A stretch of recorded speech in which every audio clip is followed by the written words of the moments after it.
Welcome back and thank you for watching. My name is Ngozi Adeleye, founder of CrunchEconometrix. In this video, we'll be using multivariate analysis and deploying the two-stage least squares technique. Remember, we are still using the Wooldridge MROZ data. The link to the data and the Stata do file, both links are in the video description. Click on them to take you to my ResearchGate account where you can access both files.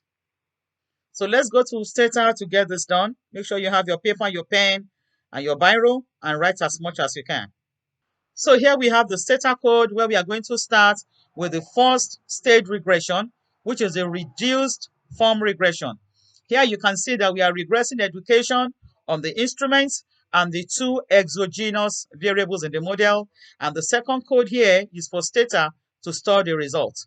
Once we are able to execute this command, the next command we are going to execute is the predict command, where we will extract the predicted value of the dependent variable educat from the reduced form model.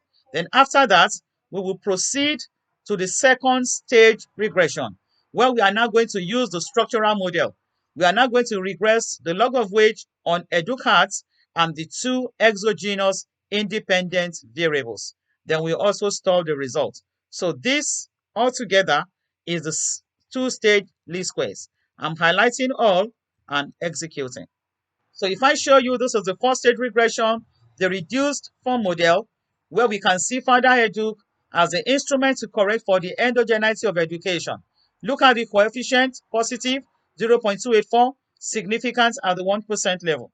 Stata has stored the result for me because I want to compare the results after this video. Then the educat is predicted for us to store and use it in the structural equation, which is the second stage regression. Here we have that result here. We have regressed the log of wage on educat and the two exogenous variables, okay, in the model. So this is the result for the second stage regression. Again, I've told Stata to store that result, and you can see it here as FS4 stored.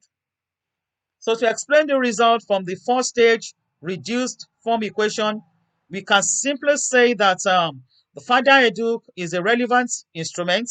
We have a very positive coefficient at 0.284, significant at the 1% level.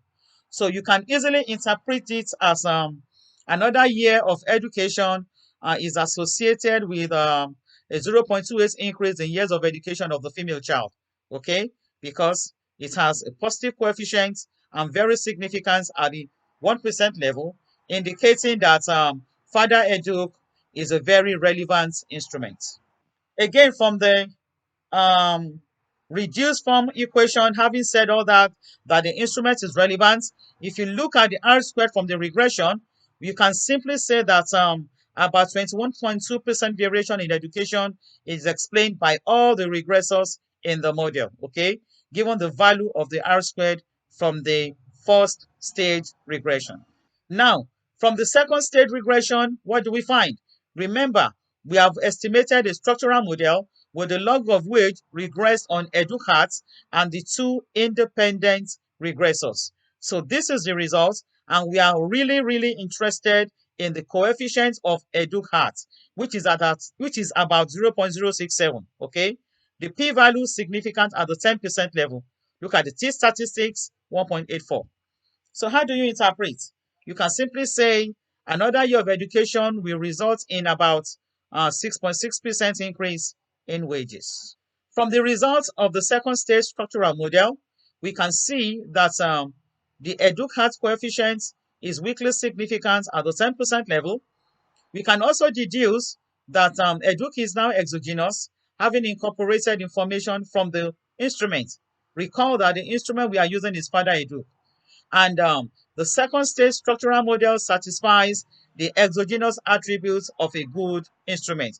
So if you want to check whether an instrument is exogenous, you will have to run the two-stage least squares approach so that you can see whether the exogenous attributes of that instrument is sustained.